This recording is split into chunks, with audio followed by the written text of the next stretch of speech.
I'm having a heart attack. That's what I said. It's 2:30 a.m., and I get up to use the washroom. Returning to bed, I twist my spine in a way that sends a muscle spasm across my chest and shoulders. I'm aware of a sharp pain behind my right shoulder blade.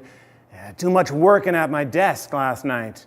I need to get some more exercise. So I climb uncomfortably under the covers.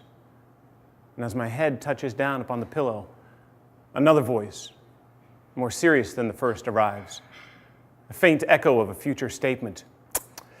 Thought it was a sore shoulder and went back to sleep. They found him the next day, dead in the bed.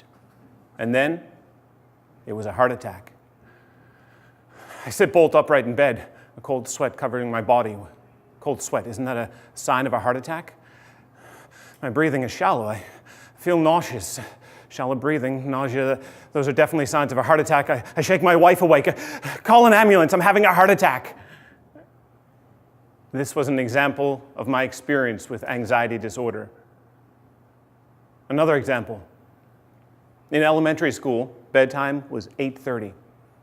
Every night for a year, at exactly 8:30, a nightly ritual of tears, pleads, screams, and fears played out. Every night, anxiety, growing to panic, inhabited my little body. Like a finger of fog that envelops everything in its path. In the hours leading to bedtime, anxiety would begin its slow creep through my body, rising from my stomach where it had been pooling since dinner time. The fog would rise up into my rib cage, constricting the balloon-like movements of my intercostal muscles, connecting each of my ribs, restricting the deepening of breath.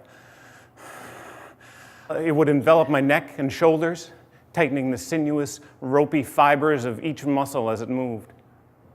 And as bedtime grew closer, the fog of anxiety would begin to fill my head, pooling in my brain, bringing with it a quivering lips and leaking eyes.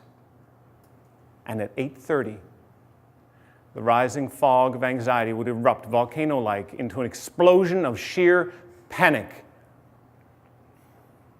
The catalyst of this fog of anxiety, I believed that while I was asleep, both of my parents would die.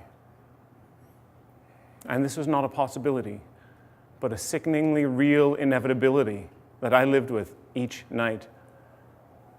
This is my first recollection of anxiety, but unfortunately, it was not my last. Thank you.